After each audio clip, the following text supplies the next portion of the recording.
শীতের সবজিটা আমি অনেক বেশি রান্নাও করি, অনেক বেশি খেতেও পছন্দ করি।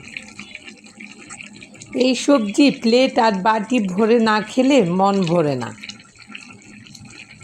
আজকে কই মাছ ভেজে অনেক রকমের সবজি দিয়ে এই তরকারিটা রেঁধে নিলাম। কি সবজি দিয়ে রেঁধে নিলাম এক প্যান তরকারি আজকে রান্না করতে করতে, তাই বলছি। হ্যালো, আসসালামু আলাইকুম এভরিওয়ান, ওয়েলকাম জানাচ্ছি আমার এই কিচেনে।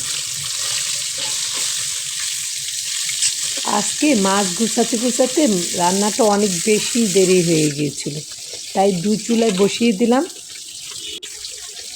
এক চুলায় মাছ ভেজে নিলাম আর অন্য চুলায় তরকারির জন্য পেঁয়াজ ভেজে হলুদ মরিচ আদা রসুন পেস্ট সব কিছু দিয়ে একটু নেড়েচেড়ে কষিয়ে নিচ্ছি।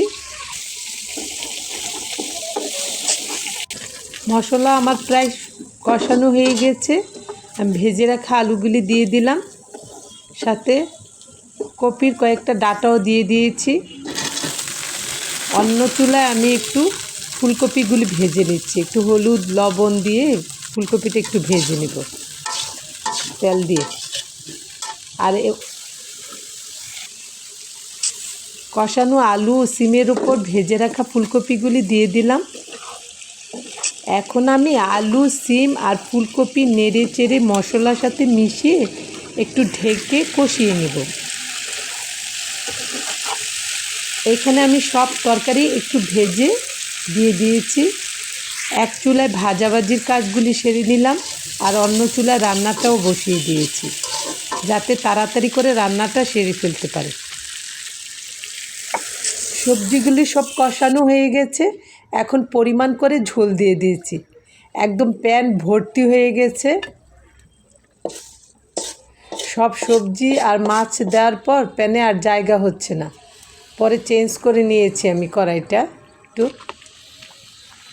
আসলে অনেক বেশি সবজি হয়ে গেছে, তারপর বড় একটা প্যানে আমি ঢেলে দিয়েছি সব কিছু।